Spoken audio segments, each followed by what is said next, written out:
దివ్యమైన భవ్యమైన అత్యంత పవిత్రమైన అత్యంత దగ్గర ఉన్నటువంటి మన లోపల ఉన్నటువంటి ఈ దేవాలయానికి అందరికీ స్వాగతం. కేరళలో కాంజంగాడ్లో ఆనందాశ్రమంలో భౌతికంగా ఉండిన పప్పా స్వామి రామదాస్ మా గురుగారి చరణారవిందాలకు నా అనంత ప్రణామాలు. అలాగే నా అమ్మ నాన్నకి కూడా నా నమస్కారాలు. మనం ఇప్పుడు భగవద్గీతలో 13వ అధ్యాయం క్షేత్రజ్ఞ విభాగ యోగం దీన్ని అర్థం చేసుకునే ప్రయత్నం చేస్తున్నాము. అర్జునుడు సంశయంతో అడుగుతున్నాడు,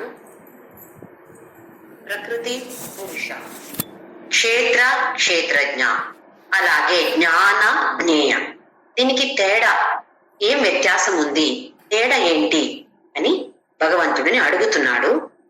అయితే క్షేత్రజ్ఞ అంటే ఏంటో అది భగవంతుడు 7వ శ్లోకం వరకు, 2వ శ్లోకం నుండి 7వ శ్లోకం వరకు అత్యంత అద్భుతంగా వర్ణన ఇచ్చాడు.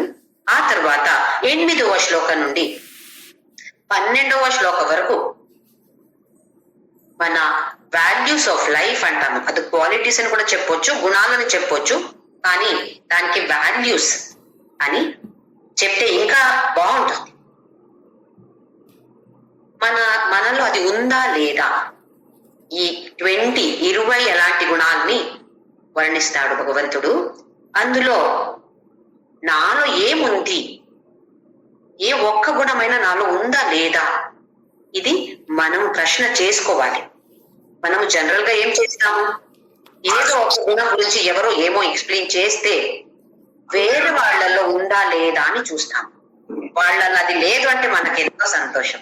మంచి గుణం ఏమన్నా ఎక్స్ప్లెయిన్ ఎవరైనా చేస్తే అది వేరే వాళ్ళలో లేదు అంటే మనకి ఏదో ఒక సంతోషం. మన లోపల ఉందా లేదా అని మనము చూసుకోవట్లేదు, కానీ వేరే వాళ్ళలో ఉందా లేదా అని మనము దానికి చాలా ప్రాముఖ్యత ఇస్తాం. ఇప్పుడు అవి అన్ని వదిలేసి ఈ గుణాల్లో ఒక్కటైనా నా లోపల ఉందా లేదా, నాలో ఉందా లేదా, లేదు అంటే దీన్ని ఎలా నేను డెవలప్ చేసుకోవాలి, ఏం చెయ్యాలి దీనికి, ఇది మనము చూసుకోవాలి. 7వ శ్లోకం వరకు క్షేత్రజ్ఞ, దానికి దీనికి తేడా ఏంటి అని చెప్పాడు. ఏది పరివర్తన పొందుతుందో, దేంట్లో మార్పు, ఎప్పుడైనా మార్పు వస్తది అంటే అది క్షేత్ర. 2వ శ్లోకంలో ఇదం శరీరం కౌంతేయ క్షేత్రమిత్యభిధీయతే అన్నాడు. ఈ శరీరాన్ని క్షేత్ర అంటాడు అని వేరే. ఆ తర్వాత మహాభూతాన్ని, అహంకారం, అన్ని ఏమేం కనిపిస్తున్నాయో అన్ని ఏమేం కనపడట్లేదో, మనస్సు బుద్ధి మనకు కనపడుతుందా అర్జున, అది కూడా మార్పులుంటాయి కదా మన భావనలో. ఇప్పుడు ఈ క్షణం ఒక్క విధంగా ఉంటే ఇంకొక క్షణం వేరే విధంగా ఉంటుంది అంటే అందులో మార్పు ఉంది. ఎందులో మార్పు ఉంటుందో దాన్ని క్షేత్ర అని,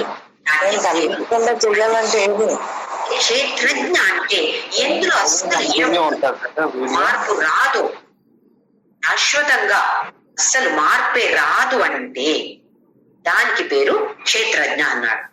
ఆ తర్వాత ఈ గుణాలు, దీని గురించి బాగా ఏం చెప్పాడు అంటే 8వ శ్లోకం నుండి మొదలు పెడతాడు. అందులో కూడా కొన్ని గుణాలు మనము చూసుకోవాలి, నాలో ఉందా లేదా. మానిత్వం, దంభిత్వం, అమానిత్వం అవ్వాలి, కానీ మానిత్వం ఉందా లేదా, ఉంది నాలో. ఏం మానిత్వం అంటే నా మనసులో నేనే గ్రేట్, నాకే అన్ని తెలుసు, అన్ని తెలియకపోతే కూడా వాళ్ళకి ఎక్కువ నాకు తెలుసు, ఇలాంటి భావనలు మనకు బాగా వస్తూ ఉంటాయి, అప్పుడప్పుడు వస్తూ ఉంటాయి. ఏం లేదు, ఒక సర్వెంట్ ని చూస్తే, మెయిడ్ ని చూస్తే తనకి తెలుసు, నేను డబ్బిస్తున్నాను కదా, నేను చెప్పినట్టే చెయ్యాలి, చేయకపోతే ఎంత కోపం వస్తుంది. ఆ తర్వాత అహింస అంటే హింస ఉండకూడదు, కానీ మనము మనస్సులో కూడా ఆలోచన చేయకూడదు. వేరే వాళ్ళ గురించి కొంచెం కూడా హింసగా మనము ఆలోచన కూడా రాకూడదు. అలాంటిది అలాంటి గుణాల్ని మనము లేకపోతే డెవలప్ చేసుకోవాలి. మానిత్వం, దంభిత్వం, అహంకారం. మానిత్వం అంటే మనసులో వచ్చేది, దంభిత్వం అంటే మన యాక్షన్ లో చూపెట్టేది. నేనే గ్రేట్, నువ్వు కొంచెం తక్కువ, కొంచెమైనా నువ్వు నా కింద తక్కువ, ఇది చూపించడం, మనం యాక్షన్ లో చూపించడం, దానికి దంభిత్వం అంటాము. అదంభిత్వం అంటే అది అసలు ఉండకూడదు. ఆ తర్వాత అహంకారం, మాటల్లో నేనే గ్రేట్, ఏదో ఒక విధంగా నా టాపిక్ తీసుకువచ్చి అందులో మీకైనా నేనెలా గ్రేట్ అని చెప్పడం, ఇది అహంకారం. అనహంకారం, అసలు ఇవి మూడు కూడా ఉండకూడదు. అమానిత్వం, అదంభిత్వం, అనహంకార, ఇవి ఉండాలి. ఇంకొక చాలా ఇంపార్టెంట్ అంటే ఆత్మ వినిగ్రహ లేదా ఇంద్రియార్థేషు వైరాగ్యం. ఇవి రెండు కూడా ఆల్మోస్ట్ ఒకే అలాగే వస్తుంది. ఆత్మ వినిగ్రహ, ఇక్కడ ఆత్మ అంటే స్థూల శరీరం, సూక్ష్మ శరీరం. స్థూల శరీర మన కంట్రోల్లో పెట్టాలి. ఉందా మన కంట్రోల్లో? మనస్సు మన కంట్రోల్లో ఉందా? సూక్ష్మ శరీర మన కంట్రోల్లో ఉందా? అందుకే యోగాసన, ప్రాణాయామ ఇవన్నీ చెయ్యాలి అంటారు. అది చేస్తే వస్తుందా? మనకు ఇప్పుడు ఆయుర్వేద డాక్టర్ దగ్గర వెళ్తాను అనుకోండి, ఏదో కాళ్ళు నొప్పి అన్నాను, సరే ఔషధి ఇస్తారు, మెడిసిన్ ఇస్తారు. కానీ ఇచ్చినప్పుడు డాక్టర్ ఏం చెప్తారు? జ్యోతి గారు కొంచెం పథ్యం చేయాలండి, మీరు పాలు తాగకూడదు, పెరుగు తినకూడదు, ఆ స్వీట్ తినకూడదు, ఆయిల్ తినకూడదు, ఆయిలీ స్టఫ్ తినకూడదు అని అంటారు కదా. దానికి పథ్యం అంటాం కదా మనం. ఎందుకు కావాలి? మెడిసిన్ ఇస్తే చాలదా? ఎందుకు ఇది చేయాలి అంటే మన బాడీలో ఆ కండిషన్ ఉండాలి. ఆ మెడిసిన్ మనకు ఉపయోగం పడాలి అంటే ఆ శరీరం ఆ కండిషన్ లో ఉండాలి. అవన్నీ తాగుతూ ఉంటే ఆ కండిషన్ ఉండదు, మనకు ఎక్కువ ప్రయోజనం ఉండదు. మెడిసిన్ తీసుకుంటే కూడా అది పెద్దగా రిజల్ట్ మనకి ఇవ్వదు. ఇవ్వాలంటే ఇలాంటి కండిషన్ ఉండాలి, దేహ ప్రకృతి ఇలా ఉండాలి. అందుకే కాఫీ తాగకూడదు, టీ తాగకూడదు, అవి తినకూడదు, ఇవి తినకూడదు అంటాం. దానికి పథ్యం అని పేరు పెట్టారు కదా. అయితే ఈ గుణాలు ఇవి కూడా ఒక విధంగా చూస్తే పథ్యం. అది చేస్తేనే, ఈ గుణాలు మనలో ఉంటేనే మనకు ఈ జ్ఞానం అనేది వస్తుంది. జ్ఞానం అనేది వస్తే మనకు మోక్షం దొరుకుతుంది. ఎలా పథ్యం చేస్తామో, ఎప్పుడు రోగ భయంకరంగా ఉంటే పథ్యం చేసేస్తాము. కొంచెం చిన్నదైతే ఏముంది పర్లేదు అని మెడిసిన్ తీసుకుంటాము, దానితో పథ్యం ఏమి చెయ్యము. కానీ ఏదో పెద్ద రోగం వచ్చింది, దానికి మెడిసిన్ ఇచ్చారు, కానీ అది ఫలకారి ఆవాలి మనకు అంటే పథ్యం చేయాల్సిందే. ఇప్పుడు పెద్దగా రుమాటిజం, ఆర్థరైటిస్ వస్తే చెప్తారు కదా, చల్ల నీళ్లు తాగకూడదు, ఐస్ క్రీమ్ తాగకూడదు, చల్లగా ఉండేది ఏది కూడా తాగకూడదు, తినకూడదు అంటారు. అయితే ఇది చెయ్యాలి కదా మరి. అయితే ఈ గుణాన్ని కూడా మనలో లేకపోతే డెవలప్ చేసుకోవాలి. ఇందులో స్పెషల్ గా ఆత్మ వినిగ్రహ అంటే అందులో ఇంద్రియాల్ని మన కంట్రోల్ తీసుకురావడం. అందులో కూడా ఇంద్రియాలలో కూడా కర్మేంద్రియాలు, జ్ఞానేంద్రియాలు రెండు ఉన్నాయి. రెండు కలిపి 10 ఇంద్రియాలు ఉంటాయి. అందులో ఒక్కటి చాలా ఇంపార్టెంట్, నాలిక. అది జ్ఞానేంద్రియంగా పనిచేస్తుంది, కర్మేంద్రియం కూడా పనిచేస్తుంది. జ్ఞానేంద్రియంగా మనము తినేది రుచిగా తింటాం.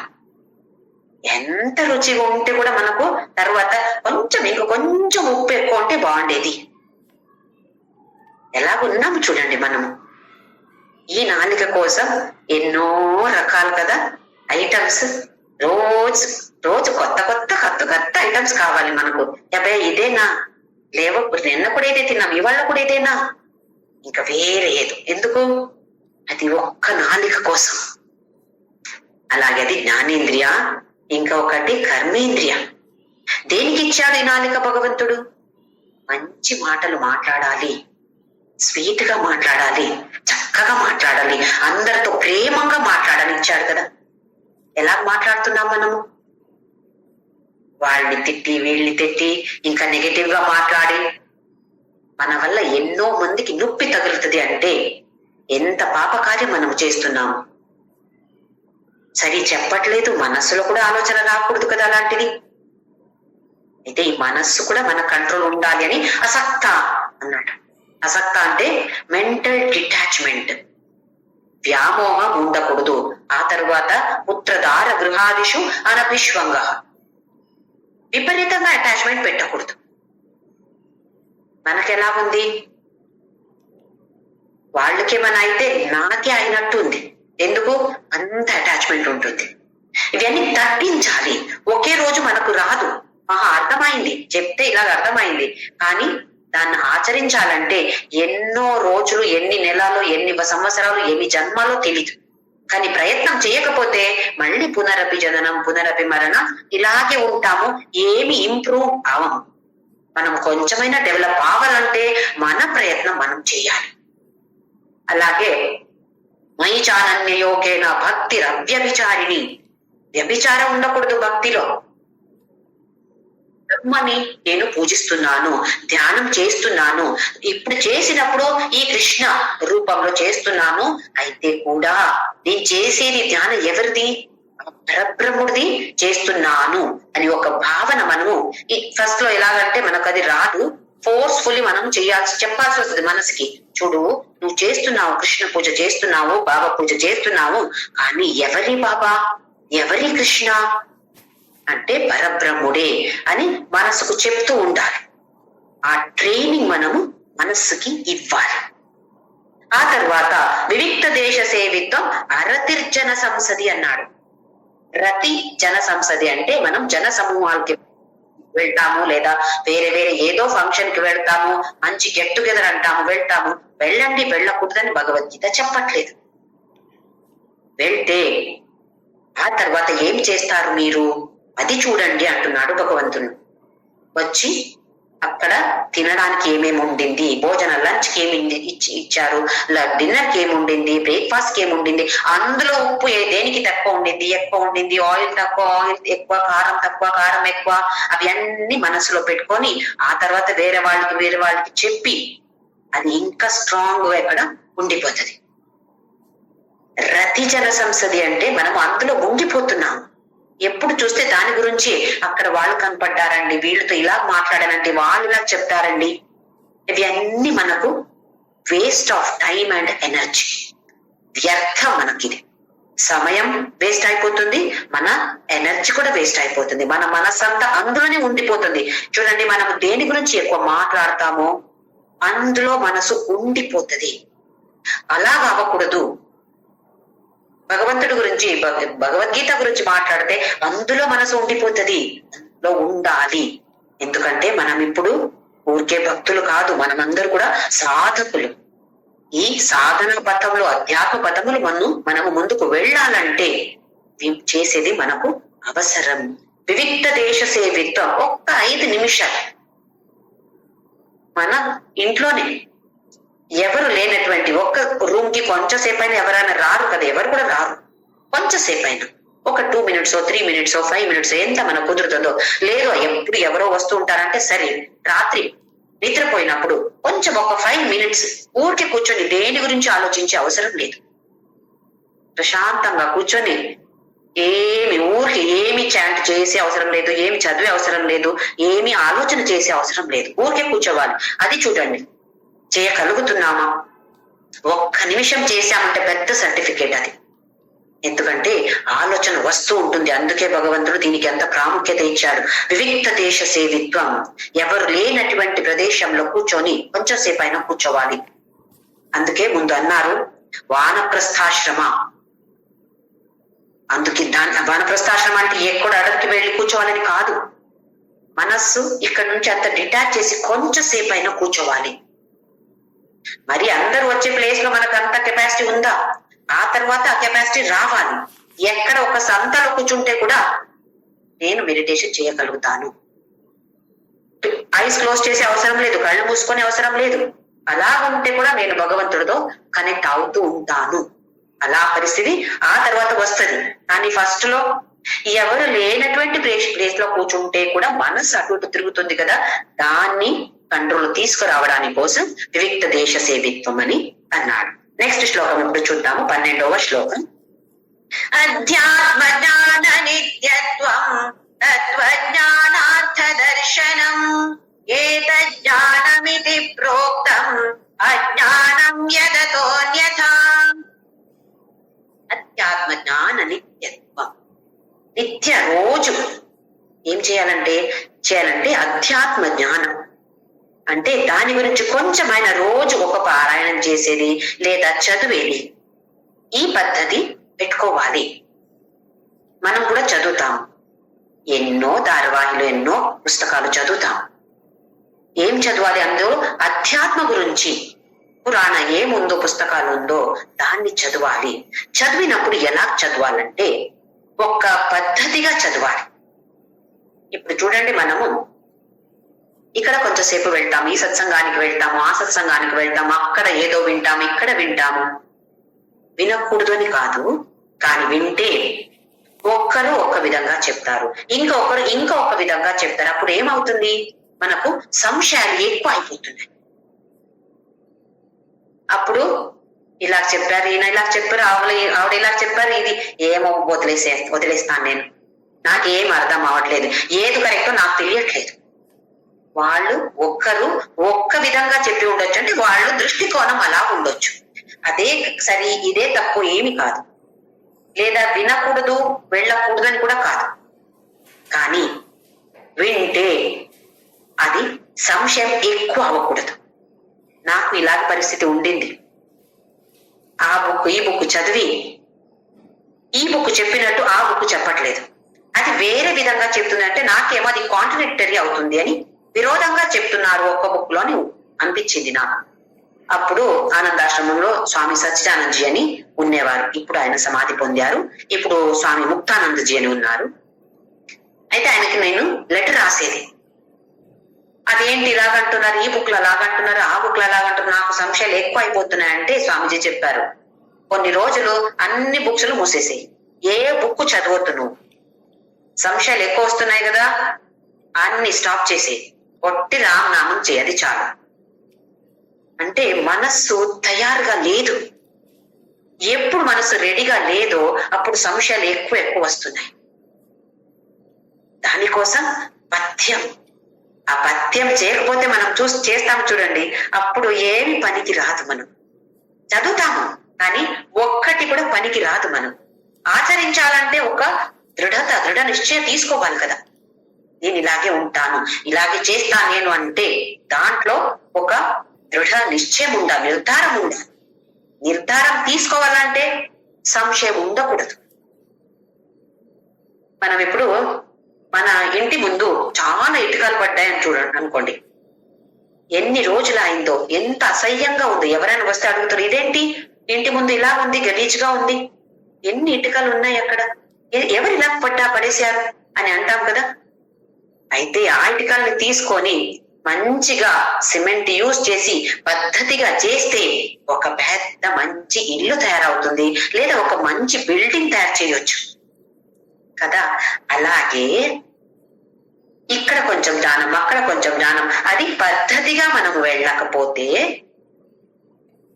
అసహ్యంగా ఉంటుంది, ఏ పనికి రాదు. దాన్ని అదే ఇటుకలు కొంచెం సిమెంట్ వేసి మంచిగా చేస్తే ఎంత మంచి ఇల్లు అయింది చూడండి, ఎంత బాగుంది ఇల్లు అంటారు కదా. అదే ఆయన ఏం చెప్తున్నాడు, అధ్యాత్మ జ్ఞాన నిత్యత్వం అంటే నిత్య రోజు కొంచెమైనా చదవాలి, ఒక క్రమ పద్ధతిగా చదవాలి. కొందరు ఈ నెల ఒక సత్సంగానికి వెళ్తారు, అది కంటిన్యూ అయితే కూడా అక్కడ అది వద్దు, నాకు అదేమో నచ్చట్లేదు, అది వదిలేసి ఇంకా ఒక నెల ఇంకా ఒక సత్సంగానికి వెళ్తారు. అక్కడ ఏం చెప్తున్నారు, కైవల్య ఉపనిషత్తు గురించి చెప్తున్నారు. అంటే ఉపనిషత్తు నేను వినకూడదని అంటున్నారా? కాదు. ఆ ఉపనిషత్తు తెలుసుకోవాలంటే కొంచెం ఫౌండేషన్ అవసరమే, లేకపోతే ఏమి బుర్రకి ఎక్కదు. ఎందుకంటే కొంచెం హై లెవెల్ గా ఉంటుంది. ఇది బుర్రకి ఎక్కితే కాదు అది ఎక్కేది, ఇదే ఎక్కలేదు అంటే అదెలా ఎక్కుతుంది? అప్పుడేమవుతుంది, ఇందులో ఏమి లేదు. ఎందుకు? మనకు అర్థం అవ్వకపోతే ఏమంటున్నాము, అందులో ఏమి లేదండి అంటున్నాం కదా. అయితే క్రమ పద్ధతిగా మనము చదవాలి, క్రమ పద్ధతిగా నేర్చుకోవాలి. ఆ తర్వాత దాన్ని ఆచరించే ప్రయత్నం చేయాలి. ఇలా చేస్తూ చేస్తూ కర్మయోగ చేస్తూ ఉపాసన యోగ చేస్తూ జ్ఞానయోగం ఈజీ అయిపోతుంది. లేదంటే మనకు భక్తి లేదు, కర్మయోగ చేయలేదంటే మనస్సు ఎలా ప్యూరిఫై అవుతుంది? మనస్సు నిర్మలంగా లేదు అంటే దృఢ నిశ్చయం ఎలా చేసుకుంటాము? ఆ నిశ్చయం చేయకపోతే మనం ముందుకు వెళ్ళలేము. అందుకే అధ్యాత్మ జ్ఞాన నిత్యత్వం అని అన్నాడు. ఆ తరువాత లాస్ట్ 20th గుణం తత్వ జ్ఞానార్థ దర్శనం. ఇక్కడ అర్థ అంటే రిజల్ట్ లేదా పరిణామం ఏంటి? ఈ నాకు వస్తే నాకేం జరుగుతుంది అంటే కదా, ఏమన్నా మనం తీసుకోవాలంటే దాని వల్ల నాకేం ప్రయోజనం, నాకేం లాభం, నాకేమన్నా లాభం ఉందా? అయితే నేను చేస్తాను. నాకేమి లాభం లేదు అంటే నేను ఎందుకు చేయాలి? అలా వస్తుంది కదా మనకు డౌట్. ఏదైనా స్తోత్రం పాడండి, పఠించండి అని ఎవరైనా అంటే ఫస్ట్ అడిగేది దాని వల్ల ఏమొస్తుంది? ఫలశ్రుతి ఏంటి? ఫలశ్రుతులు ఏం చెప్పారు? అది చదివితే నాకు సంపద వస్తుందా, నాకు మంచి పిల్లలు పుట్టారా, ఇవన్నీ ఉంటే నేను చేస్తాను. అవి ఏమి లేదా, ఊరికే టైం వేస్ట్ కదా అని అంటాం. ఇక్కడ తత్వజ్ఞాన అర్థ దర్శనం. ఈ జ్ఞానం వస్తే నీకేం వస్తుంది? ఒక ఎగ్జామ్ చూడండి, ఇప్పుడు నీట్ ఎగ్జామ్, ఐఐటికి ఎంట్రన్స్ ఎగ్జామ్ లేదా సిఏకి ఎంట్రన్స్ ఎగ్జామ్, అన్ని ఎగ్జామ్స్ రాస్తున్నారు కదా. ఎంత శ్రమ పడుతున్నారు పిల్లలు. అసలు రాత్రి నిద్రపోవట్లేదు, భోజనం వద్దు, ఏమొద్దు, వాళ్ళకి టైం లేదు. ఒక 2 సంవత్సరం ఆ 11th 12th చూడాలి పిల్లలు ఎలా తయారు చేస్తున్నారో. చూస్తే మనకు అయ్యో ఇంత కష్టపడాలా అని అనిపిస్తుంది కదా. ఎంత కష్టం ఉందో అనిపిస్తుంది. కానీ ఎందుకు చేస్తున్నారు వాళ్ళు? అంత శ్రమ పడుతున్నారు ఎందుకు? కష్టం ఉంది ఎందుకు? అయితే కూడా చేస్తారు ఎందుకు? ఆ రిజల్ట్ అందులో పాస్ అయితే నాకేమొస్తుంది? ఐఐటిలో రిజల్ట్ సీట్ వస్తుంది, మెడికల్ సీట్ వస్తుంది, లేదా పీజీ మెడికల్ సీట్ వస్తుంది, ఏదో ఉంటుంది కదా. ఆ దాని విలువ తెలిస్తే ఇన్ని విలువ తెలుస్తుంది. అది చాలా విలువైనది అంటే మనము దీనికి కూడా బాగా విలువ ఇస్తాం. అలాగే ఇది కూడా దాన్ని అర్థ దర్శనం చేసుకో అర్జున. ఈ జ్ఞానం వస్తే నీకేమొస్తుంది? మోక్షం వస్తుంది. అంటే ఏంటి? రాగద్వేష నుండి ముక్తి. ఎప్పుడు సంతోషంగా ఉండొచ్చు, అందరితో ప్రేమంగా ఉండొచ్చు, ఎన్ని ఉన్నాయి అది వస్తే. దాని దర్శనం నువ్వు చేసుకో. అప్పుడు నువ్వు ఇవన్నీ నాకు కావాలి, నేను చేస్తాను, ఇవన్నీ వస్తుందా నాకు, అయితే నేను ఇవన్నీ చేయడానికి రెడీగా ఉంటాము. అందుకోసం భగవంతుడు ఇవి అన్ని వర్ణన ఎంత మంచిగా అద్భుతంగా 20 గుణాల గురించి వర్ణించాడు. ఆ తర్వాత ఏం చెప్తాడు అంటే, ఏతజ్ఞానం ఇది ప్రోక్తం అజ్ఞానం యదతోన్యథ. దీన్ని మాత్రమే జ్ఞానం అంటున్నాడు భగవంతుడు. దేన్ని? ఈ 20 గుణాలు ఉన్నాయి కదా, దీన్ని జ్ఞానం అంటున్నారు. అజ్ఞానం యదత అన్యథ. ఇది ఇది తప్ప ఇంకా వేరేమన్నా ఉందా? నీకేమన్నా వచ్చా అర్జున? అన్ని అజ్ఞానమే. అర్జునుడి కూడా ఎన్ని వచ్చు? 64 విద్యల్లో దాదాపు అన్ని వచ్చంట అర్జునుడికి. అయితే భగవంతుడు ఏమంటున్నాడు? ఇవి ఉన్నాయా?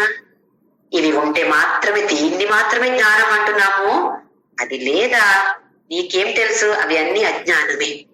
మనం కూడా అనుకుంటాం కదా, నాకు అది తెలుసు, నాకు ఇది తెలుసు, నేను పెద్ద డాక్టర్, నేను పెద్ద ఇంజనీర్, నేను పెద్ద లెక్చరర్, నేను బాగా వంట చేస్తానండి, నేను ఎంత మంచిగా టేస్టీగా నేను చేసి పెడతాను, వండి పెడతాను, నేను ఎంత తెలివి ఉంది నాకు, అందులో జ్ఞానం ఉంది, నాకు నాలెడ్జ్ ఉంది అని అనుకుంటాం కదా.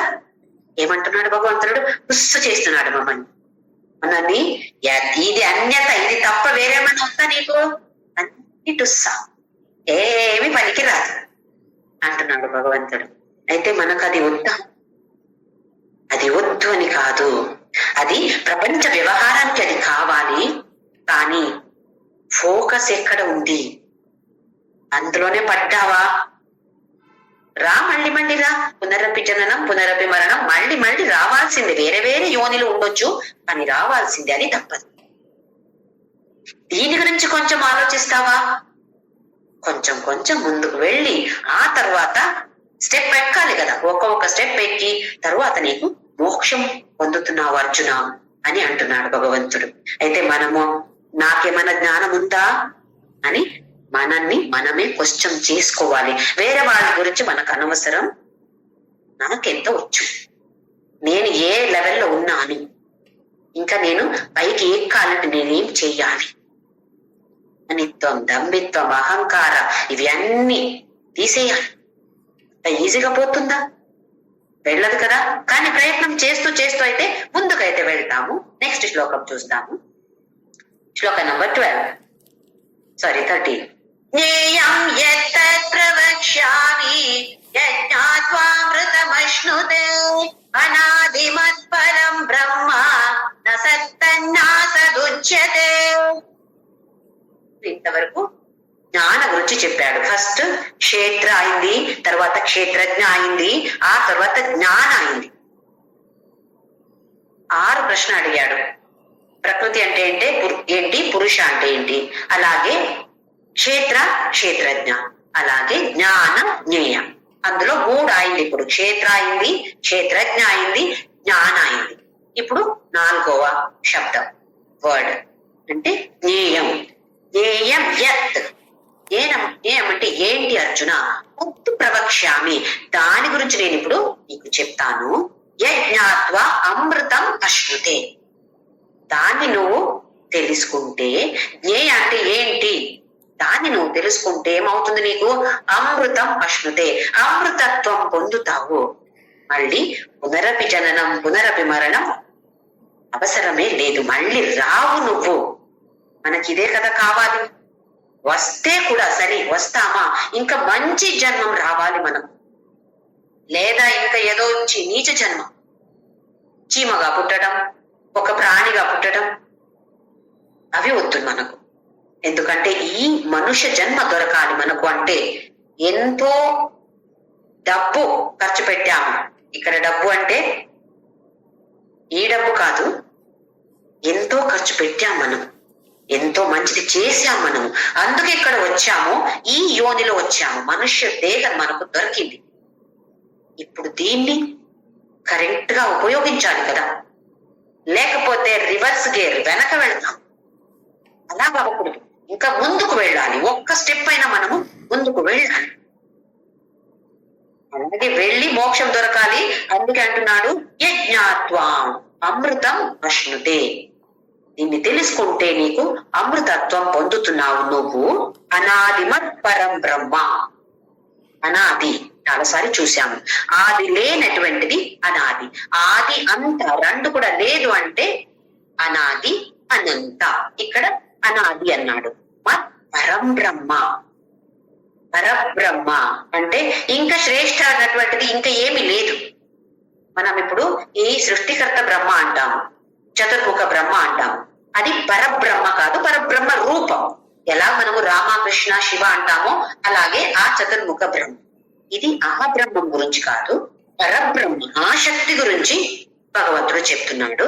పరం బ్రహ్మ నా సత్ నా అసత్, నా సత్ అన్నా సదుచ్యతే అంటే నా సత్ నా అసత్ ఉచ్యతే. సత్ అంటే అసత్ అంటే, సత్ అంటే ఎగ్జిస్టింగ్, ఈ అస్తిత్వంలో ఏముందో దానికి ఒక్క దృష్టికోణంలో ఇది అర్థం. అసత్ అంటే ఇప్పుడు ఉంది, ఉన్న అలాగే కనపడుతుంది, కానీ నిజంగా చూస్తే అది లేదు అక్కడ. మనం అలాగే కదా, అసతో మా సత్కమయ, సత్తు నుండి సత్. అయితే ఇక్కడ ఏమంటున్నాడు అంటే నేను ఒక కారణం కాదు, నేను ఒక పరిణామం కాదు, కాజ్ అండ్ ఎఫెక్ట్ అంటాం.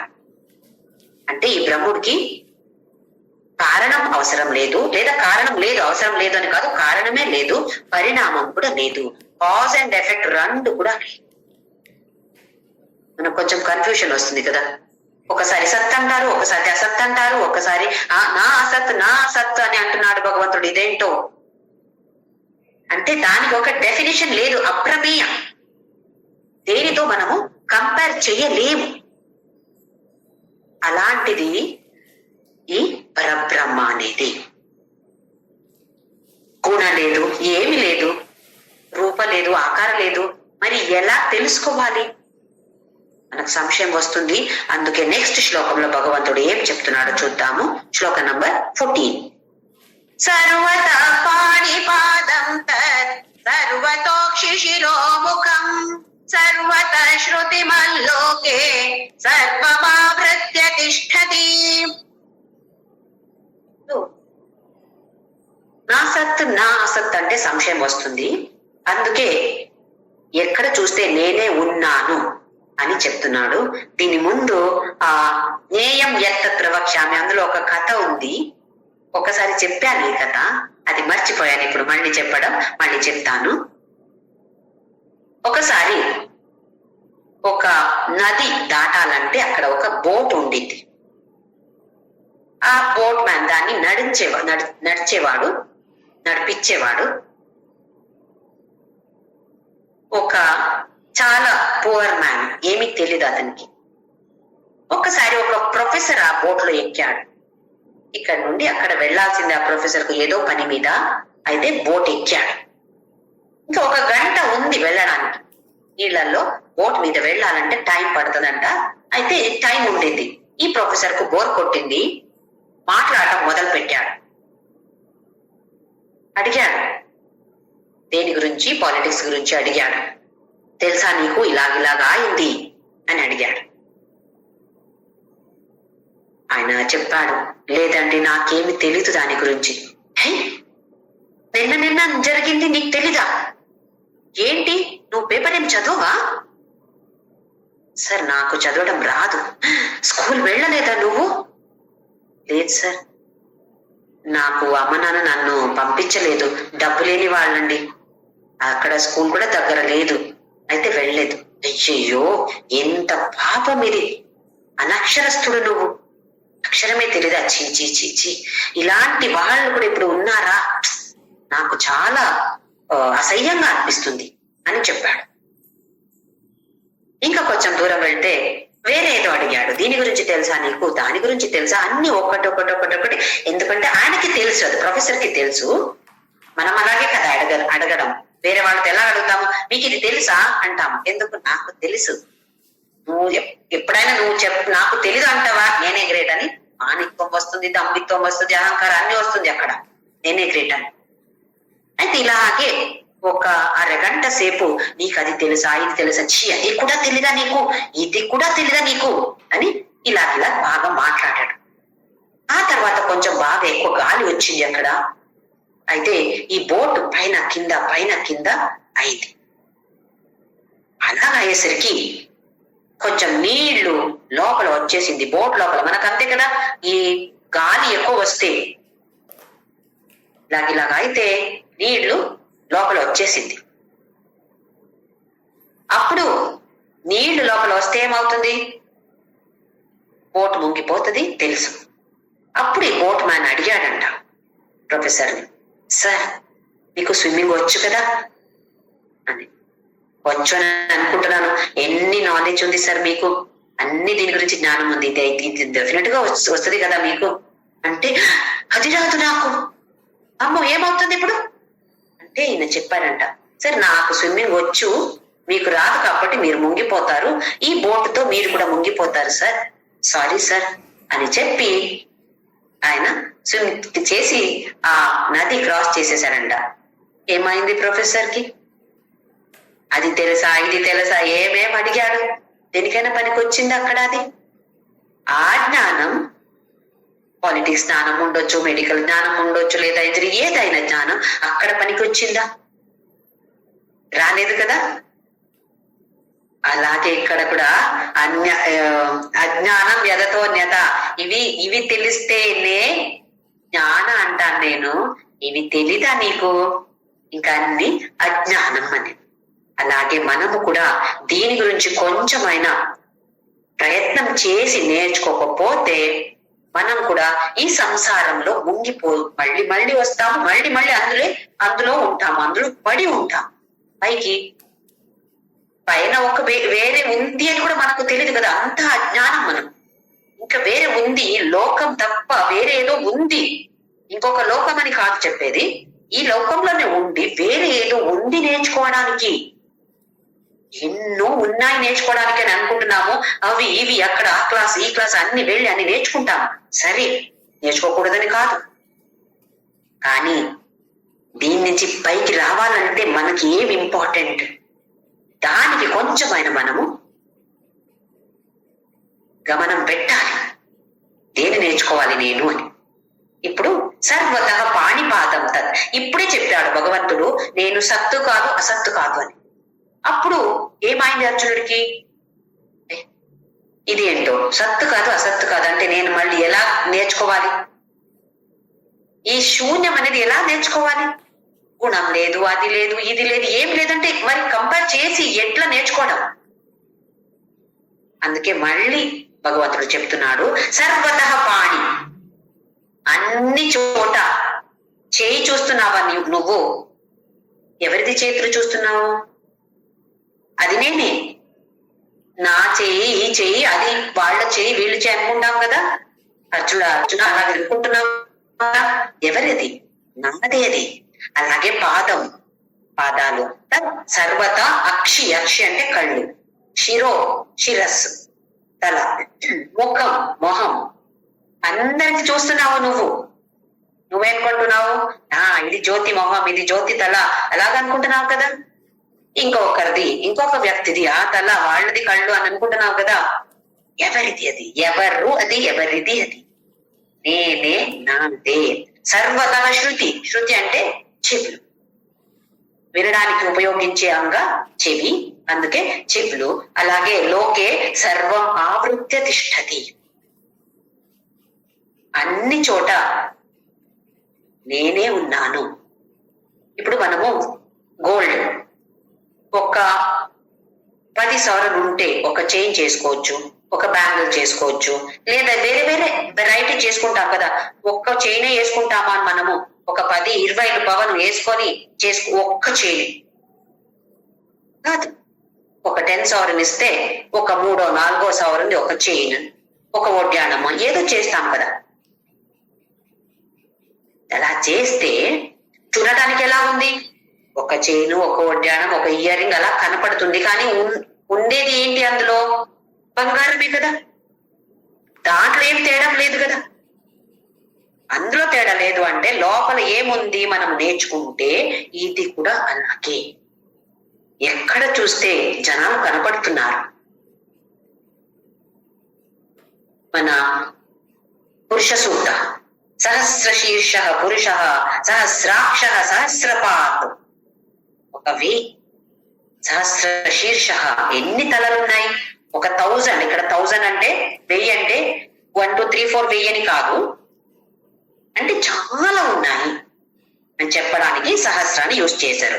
సహస్ర శీర్ష పురుష, ఆ పురుష అనేది సహస్ర శీర్ష, సహస్ర అక్ష కళ్ళు, సహస్ర పాదాలు, ఎన్ని పాదాలు ఉన్నాయి? సహస్ర పాదాలు ఉన్నాయి. అంటే చాలా ఎక్కువ ఉన్నాయని చెప్పడానికి అలా యూజ్ చేస్తారు. అయితే ఎవరివి అన్ని? అది నేనే కదా అని అంటున్నాడు.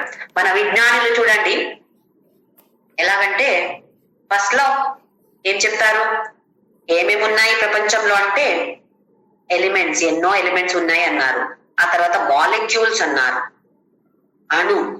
ఆ తర్వాత ఆటమ్స్, పరమాణు అంటాం.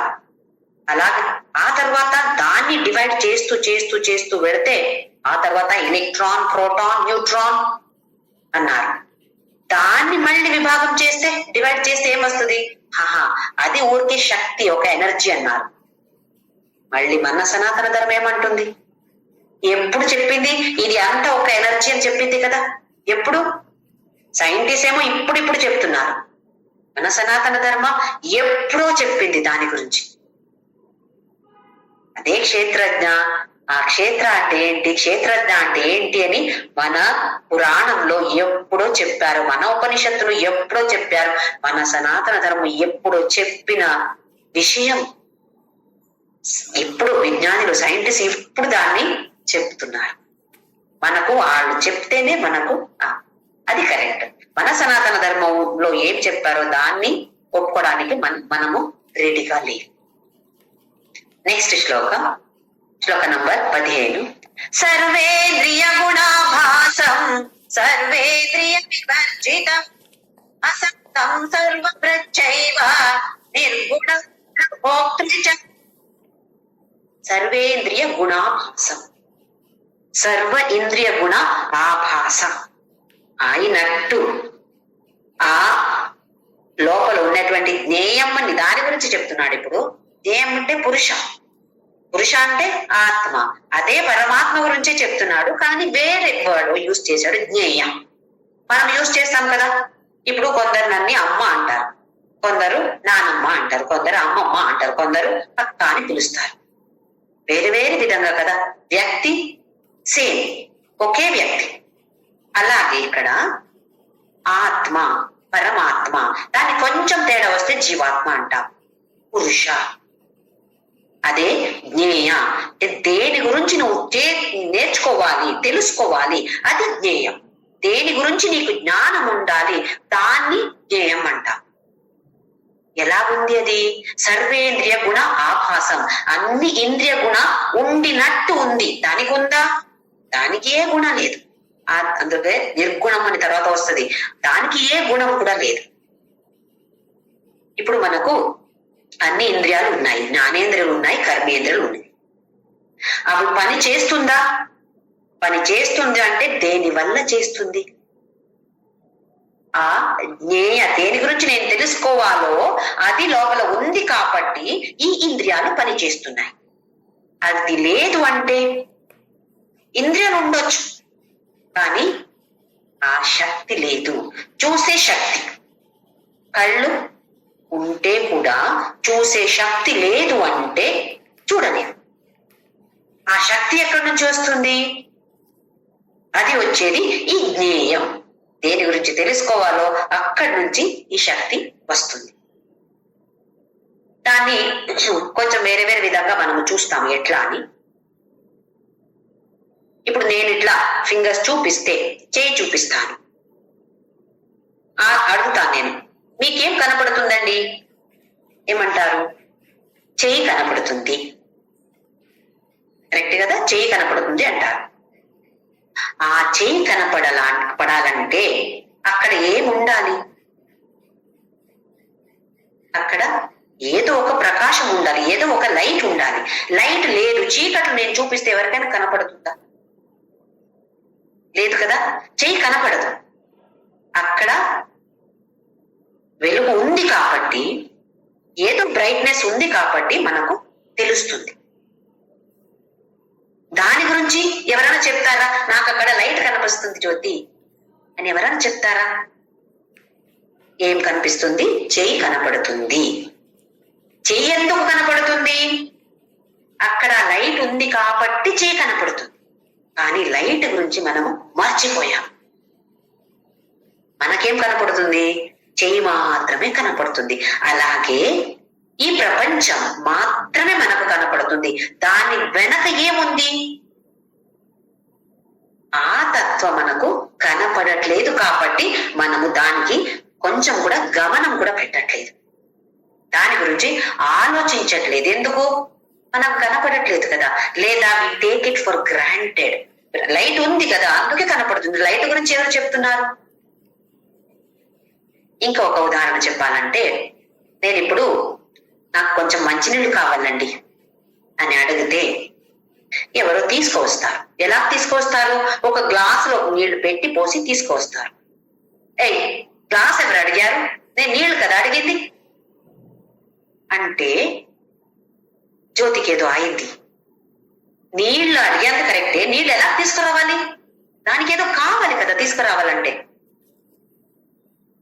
దానికి ఏదో ఒక గ్లాసు, ఏదో ఒకటి కంటైనర్ అవసరం. అది లేదు అంటే నీళ్ళు ఎలా తీసుకురావడం? అలాగే ఈ జ్ఞేయమో పురుష దీని గురించి తెలుసుకోవాలంటే మనము ఈ ప్రకృతియో ఇది అవసరం. ఈ ఇంద్రియ, ఈ దేహ మనకు అవసరం. ఇది లేదు అంటే ఆ జ్ఞేయ అక్కడ లేదా? ఆ పురుష అక్కడ లేదా? ఆ క్షేత్రజ్ఞ అక్కడ లేదా? ఉంటుంది. కానీ మనకు అర్థం ఆగదు. ఎందుకు? కళ్ళల్లో మనం చూడలేం కదా. మనకేంటి ఏం కనపడుతుందో అది మాత్రమే అక్కడ ఉండినట్టు. లేదంటే ప్రూఫ్ అడుగుతాం. నాకు కనపడట్లేదు, ఉంది అంటే ఎలా ఒప్పుకుంటాను నేను? అందుకే ఈ క్షేత్ర మనకు అవసరం. క్షేత్రజ్ఞం గురించి అది నిర్గుణం అంటున్నాడు. సర్వేంద్రియ వివర్జితం, ఏది ఇంద్రియ కూడా లేదు. కానీ మనం ఏమంటాము? Eye of our eyes, ear of our ears, heart of our hearts, mind of our minds, breath of our breaths. Breathe చేస్తుందా? ఊపిరి తీసుకుంటుందా? ఆహా. చూస్తుందా?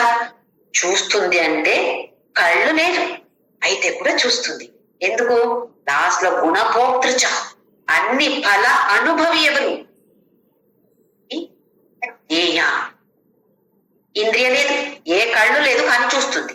ఒక్క చెవి కూడా లేదు. మనకైతే 2 చెవులు ఉన్నాయి, ఒక్క చెవి కూడా లేదు, కానీ వినపడుతుంది. ఎందుకు? ఇంద్రియ ఆభాసం. ఇంద్రియ ఉండినట్టు, నిజంగా ఇంద్రియ లేదు కానీ ఇంద్రియ ఉండినట్టు. సర్వ ఇంద్రియ వివర్జితం, ఏ ఇంద్రియ లేకపోతే కూడా ఇంద్రియ ఉండినట్టు. సత్తం, ఏ అటాచ్మెంట్ లేదు, దానికి ఏ అటాచ్మెంట్ కూడా లేదు. మనస్సుకి అటాచ్మెంట్ మనకు ఉంటుంది కదా, అలాగే ఏ అటాచ్మెంట్ కూడా దానికి లేదు. సర్వభృత్, అన్ని దీనికి ఆధారంగా ఉంటుంది. ఇక్కడ ఆధారం అంటే మనం ఒక సినిమా థియేటర్కి వెళ్తే సినిమా చూస్తాము. దేంట్లో సినిమా చూస్తాము? అక్కడ ఒక వైట్ గోడ ఉంటుంది, దాని మీద దీన్ని స్క్రీన్ చేస్తారు కదా. ఇప్పుడు సినిమాలో ఏదో ఒక పెద్ద వర్షం పడింది అనుకోండి, అంత తడిచిపోతుంది. ఆ గోడకేమన్నా అయిందా? గోడకేమన్నా అవుతుందా? తడిచిపోతుందా గోడ? ఎక్కడ అయింది? దాని మీదనే అయింది. దాని మీద నీళ్లు పడినట్టు మనకు కనపడుతుంది, ఫ్లడ్ వచ్చినట్టు కనపడుతుంది మనకు. గోడకేమన్నా అయిందా? గోడ మీదనే కదా చూపిస్తున్నారు. అలాగే సర్వభృత్, అన్ని దీనికి ఆధారం, కానీ నిర్గుణ, ఏ గుణం లేదు. ఒక్క సర్వ ఇంద్రియ వివర్జితం, ఏ ఇంద్రియ కూడా లేదు. ఈ ఉదాహరణతో మనకు కొంచెం అర్థం అవ్వాలి. గోడ ఎలా ఉందో, గోడ మీద సినిమా చూస్తే సినిమాలో ఏం నడుస్తుందో అది నడిచేది ఎక్కడ? గోడ మీద చూపిస్తున్నారు, కానీ గోడకి దానికి ఏ అటాచ్మెంట్ లేదు. ఇందులో ఏమేం నడుస్తే కూడా, ఏం యాక్సిడెంట్ అవుతే, ఏం ఫ్లడ్ వస్తే కూడా గోడ ఏమవుతుంది? గోడ అలాగే, దానికి ఏమి తేడా రాదు. అందుకే దాన్ని శాశ్వత, దాన్ని పురుష, దాన్ని క్షేత్రజ్ఞ, దాన్ని జ్ఞేయ అని వేరే వేరే వేరే వేరే పేరుతో మనం చెప్తున్నాం. నిర్గుణ గుణభోక్తృచ, అలా అనుభవి ఎవరు? సాక్షి ఎవరు? అది అన్ని ఆ జ్ఞేయానిది. నెక్స్ట్ శ్లోక, శ్లోక నంబర్ 16. బహిరంతశ్చ భూతానాం అచరం చరమేవ చ సూక్ష్మత్వాత్ తద విజ్ఞేయం దూరస్థం చాంతికే చ తత్. జ్ఞేయ అన్నది ఉన్నాడు అంటే పురుషలింగాన్ని కాదు, కానీ ఏదో ఉంది, ఏదో ఒకటి చెప్పాలి కదా. ఉన్నాడు, ఉంది, ఏదైనా చేసుకో. బహిహి, బయట, అలాగే అన్ని భూతాన లోపల కూడా, అంతః, బయట కూడా ఉన్నాడు, లోపల కూడా ఉన్నాడు. మనం చెప్తాం కదా, భగవంతుడు ఎక్కడ ఉన్నాడు? శివుడైతే శివుడా కైలాసంలో ఉన్నాడు, విష్ణువ వైకుంఠంలో ఉన్నాడు.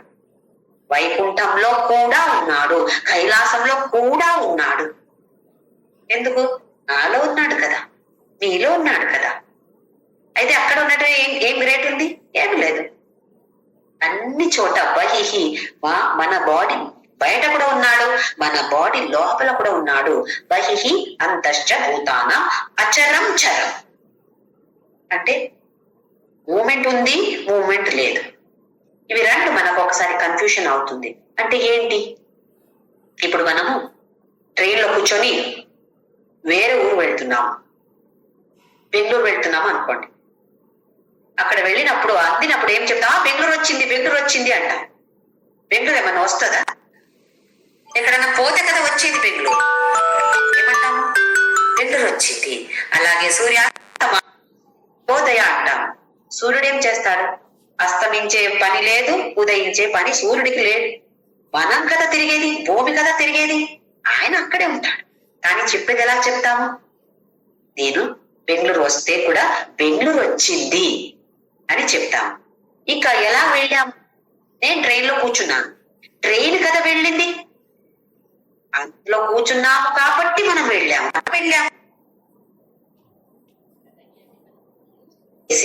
అయితే అచరం మూమెంట్ లేనటువంటిది కూడా అనే మూమెంట్ ఉన్నది కూడా అదే. ఒక పర్వతం చూడండి, చలిస్తూ ఉంటుందా?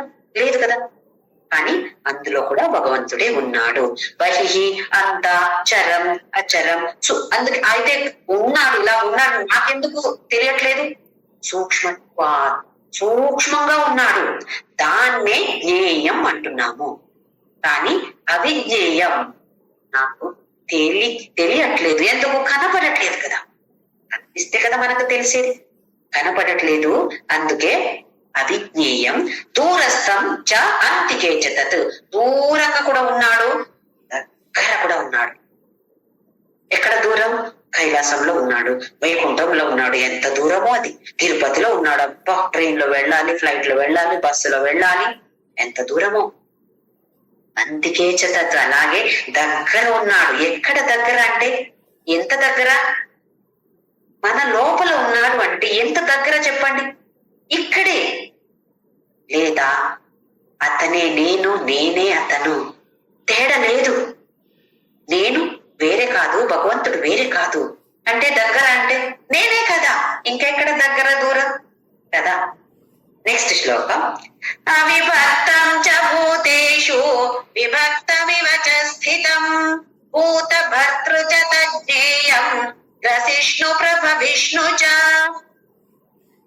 నిజంగా చూస్తే ఏ విభాగం లేదు, భగవంతుడికి విభాగం అనేది లేదు, ఎవరు విభాగించలేరు.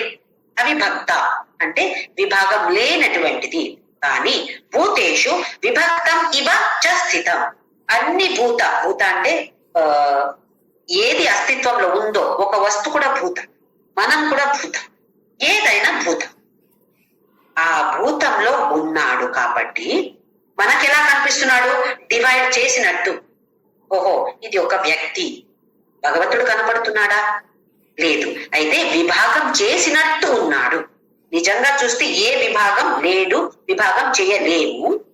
కానీ వేరే వేరే విధంగా వచ్చి ఉండి మనకెలా కనపడుతున్నాడు? విభాగం చేసినట్టు. ఎవరో భగవంతుడిని ఒక వ్యక్తి, ఒక వస్తు, ఒక పరిస్థితి ఇలా విభాగం చేసినట్టు ఉన్నాడు. నిజంగా అవిభక్తం, విభాగం చేయలేము. అలాగే భూత భర్తృ చ తజ్ఞేయం గ్రసిష్ణు ప్రభ విష్ణు చ. భర్తృ, ఇక్కడ భర్తృ అంటే మన ఎవరు మనని చూసుకుంటున్నారో, మన పాలన ఎవరు చేస్తారో అలాంటి వాడికి. అంటే ఇక్కడ విష్ణు మనం చెప్తాం కదా, మెయింటెనెన్స్ ఎవరు చేస్తారు? విష్ణు, చూసుకోవడం, అది భర్తృ అంటే ఇక్కడ ఆ అర్థం. గ్రసిష్ణు అంటే లయం, శివుడు కదా లయం చేసేది. అలాగే ప్రభ విష్ణు, పుట్టించేది, అస్తిత్వానికి తీసుకువచ్చేది ఎవరు? బ్రహ్ముడు. అయితే విష్ణు, శివ, బ్రహ్మ ఇవి అన్ని కూడా ఏంటి? అది నేనే. తత్ జ్ఞేయం, దీన్ని తెలుసుకోవాలి, ఇది జ్ఞేయం. ఇప్పుడు దేని గురించి చెప్తున్నాడు? జ్ఞానం అయింది, క్షేత్ర అయింది, క్షేత్రజ్ఞ అయింది. ఇప్పుడు జ్ఞేయ, దేని గురించి నేను తెలుసుకోవాలి? ఇదే జ్ఞేయం. నాకు ఏ విభాగం లేదు, కానీ విభాగించినట్టు కనపడుతున్నాను. నేనే బ్రహ్మ, నేనే విష్ణు, నేనే శివుడు. ఇవన్నీ తెలుసుకుంటే దీన్ని జ్ఞేయం అంటున్నాము. నెక్స్ట్ శ్లోకం, శ్లోక నంబర్ 18. జ్యోతిషామపి తజ్జ్యోతి తమసః పరముచ్యతే జ్ఞానం జ్ఞేయం జ్ఞానగమ్యం హృది సర్వస్య విష్ఠితం. జ్యోతిషాం అపి జ్యోతి. జ్యోతి అంటే ప్రకాశం. ఎన్ని జ్యోతులు ఉన్నాయి?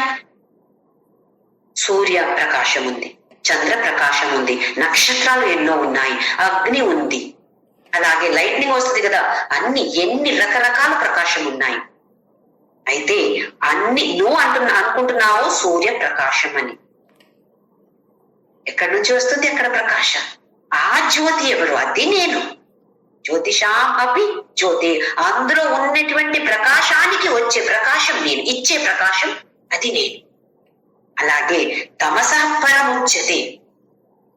మనం ఇప్పుడు చూస్తే తమస అంటే చీకటి, డార్క్నెస్. మనకెలా తెలుస్తుంది అది చీకటిగా ఉంది అని? ఏదో మనకు తెలివి రావాలి అంటే అక్కడ ప్రకాశం ఉండాలి. ప్రకాశం ఉంటే చీకటి ఉంటుందా? నేను చూస్తాను డార్క్నెస్ ఎలా ఉందో చూస్తాను, లైట్ వేస్తే ఏమవుతుంది? చీకటిగా ఉండదు కదా. అక్కడ ప్రకాశం వచ్చిందంటే చీకటి ఉండదు. ఒకసారి సూర్య భగవంతుడు నిష, రాత్రి అంటే చీకటి కదా, పెళ్లి చేసుకోవాలని అనుకున్నాడంట. ఎక్కడ సూర్యుడు వెళ్తే అక్కడ నిష ఎక్కడ ఉంటుంది? చీకటిగా ఉండదు కదా. అయితే పెళ్లి చేసుకోలేకపోయాడంట. అంటే వేరే ఏదైనా ప్రకాశం అయితే వస్తే చీకటి ఉండదు. కానీ ఇక్కడ ఈ లోపల ఉన్నటువంటి ప్రకాశం ఉంది చూడండి, అది ఉంది కాబట్టి ఇది చీకటిని తెలుస్తుంది. అయితే ఇది ఒక యునిక్ గ్రేట్నెస్, ఇది ఈ ప్రకాశానికి. అది ప్రకాశం ఉంది కాబట్టి మనకు ఇక్కడ చీకటిగా ఉంది, ఇక్కడ ప్రకాశం లేదు అని తెలుస్తుంది. ఇంకా ఏ ప్రకాశం కూడా ప్రకాశం ద్వారా మనము చీకటిని చూడలేము. ఇది ప్రకాశం ఉంది కాబట్టి చూడగలుగుతున్నాము. జ్ఞాన జ్ఞేయం జ్ఞాన గమ్యం హృది సర్వస్య విష్టితం. ఇదే జ్ఞానం, జ్ఞేయం, జ్ఞాన గమ్యం.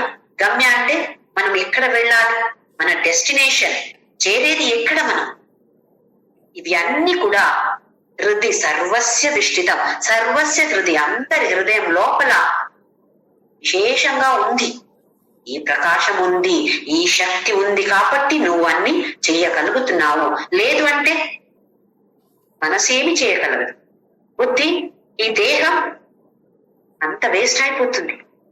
అది ఉంది కాబట్టి మనసేమనుకుంటుంది, అన్ని నేనే చేస్తున్నాను. ఎక్కడి నుంచి ఆ శక్తి వస్తుంది?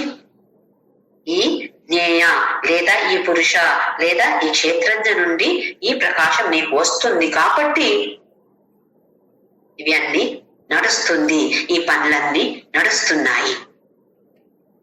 దీనికి ఒక బృహదారణ్యక ఉపనిషత్తులో ఒక సంభాషణ ఉంది. వచ్చే క్లాస్ లో మళ్ళీ దాని గురించి కూడా మనము డిస్కస్ చేద్దాం. భగవంతుడు ఎంతో మంచిగా జ్ఞానం గురించి చెప్పాడు. ఇంకా జ్ఞేయ, దేన్ని తెలుసుకోవాలి మనము, దాన్ని అర్థం చేసుకొని కొంచెమైనా ఇది ఏంటి, కొంచెం లోపల వెళ్ళి చూద్దాం, ఏముందో ఇందులో చూద్దాము. అది చూడాలంటే దానికి క్వాలిఫికేషన్ కావాలి. ఆ క్వాలిఫికేషన్ అంటే ఈ గుణాలు ఉండాలి. ఫస్ట్ ఈ గుణాల్ని మనము ప్రాక్టీస్ డెవలప్ చేసుకోవాలి. రోజు రోజు ఏం చేశాను ఇవాళ, నేను ఏం చెయ్యాలి. పొద్దున లేవగానే నేను ఇవాళ కోపపడను, ఎవరి మీద కోపపడను. కోపం వస్తే మళ్ళీ హింస, అది అన్ని వస్తుంది. కోపం ఎందుకు వస్తుంది? నేను చేసినట్టు అది నడవలేదు అంటే నాకు కోపం. అంటే ఎంత అహంకారం అది, నేను అనేది. ఇలాగే మళ్ళీ లోపల వెళ్ళి ఎందుకు ఇలాగ అవుతుంది, దాన్ని కొంచెమైనా మనము అనలైజ్ చేసుకోవాలి. ఎక్కడ తప్పిపోయింది, తప్పెక్కడ జరిగింది. తప్పు అంటే వేరే వాళ్ళ గురించి కాదు, మనల్ని మనము తప్పు చూడాలి. ఎక్కడ తప్పు అయింది, ఎందుకు అయింది, దానికి కారణం ఏంటి. ఇవన్నీ కొంచెం కొంచెం మనము మన అనాలిసిస్ చేసుకోవాలి అని భగవంతుడు ఎంతో మంచిగా చెప్పాడు. దేని గురించి తెలుసుకుంటున్నావు నువ్వు, దేని గురించి తెలుసుకుని టైం వేస్ట్ చేస్తున్నావా, లేదా దీని గురించి కొంచెమైనా నేర్చుకుంటున్నావా? ఇది పెద్ద ప్రశ్న. మనకు టీవీ సీరియల్స్ చూస్తాం, ఎన్ని గంటలు కూర్చొని చూసుకుంటున్నాం కదా. చూస్తాము, ఏమైనా ఎక్కుతుందా, అందులో మంచిదేమైనా ఉంటుందా? మంచిది ఉంటే సరే, లేదా చూడకూడదని కూడా కాదు. కానీ చాలా సంవత్సరం నడుస్తుంది కొన్ని సీరియల్స్. ఎన్ని సంవత్సరాలు, ఒక హాఫ్ అన్ అవర్ రోజు చూస్తే కూడా ఎంత టైం వేస్ట్ చేస్తున్నాం. ఇది అవసరమా అని ఇప్పుడు మనము ప్రశ్న చేసుకోవాలి. అన్ని దీనికి ఒక నామస్మరణ, ఇది ఒక బేస్ గా మనం తీసుకోవాలి. నామస్మరణ చేస్తూ చేస్తూ ఏ పని అయినా చేస్తే కొంచెం మనము ముందుకు వెళ్తాం. ఇప్పుడు భగవంతుడు కూడా మనం అంటాం కదా, నేను ఒక్క స్టెప్ వేస్తే భగవంతుడు 10 స్టెప్ వేస్తాడు. ఇప్పుడు అన్నాము కదా, మనము ఎక్కడో దూరంగా లేదు, ఇక్కడ దగ్గరే ఉన్నాడు, మళ్ళీ ఎక్కడ వచ్చేది అది మనము చెప్తాం కదా. ఇప్పుడు బెంగళూరు వచ్చింది అని చెప్పినట్టే ఆయన మన లోపలనే ఉన్నాడు, కానీ మనము అజ్ఞానంతో దానికి మనము కనెక్ట్ చేయలేకపోతున్నాం. అందుకే మనం అంటాం, నేను ఒక్క స్టెప్ వేస్తే ఆయన 10 స్టెప్ వేస్తాడు. ఇది భక్తిలో ఇలా చెప్పేది కరెక్టే, కానీ జ్ఞానం ద్వారా చూస్తే, ఆ దృష్టికోణంతో చూస్తే ఇక్కడే ఉన్నాడు కదా, అక్కడి నుంచి ఎక్కడికి వస్తాడు, నేనెక్కడ ఒక స్టెప్ వేస్తాను అని కూడా ప్రశ్న వస్తుంది మనకు. అది మనకు దూరంగా ఉన్నాడు, ఎక్కడో ఉన్నాడు అని ఆ ఆలోచన ఉంటే వెళ్ళేది కరెక్టే. లేదు అంటే నా లోపలనే ఉన్నాడు, అది తెలుసుకోవాలంటే మనము నామస్మరణ చేసేది అతి అవశ్యకం. ఓం శ్రీరామ్ జయ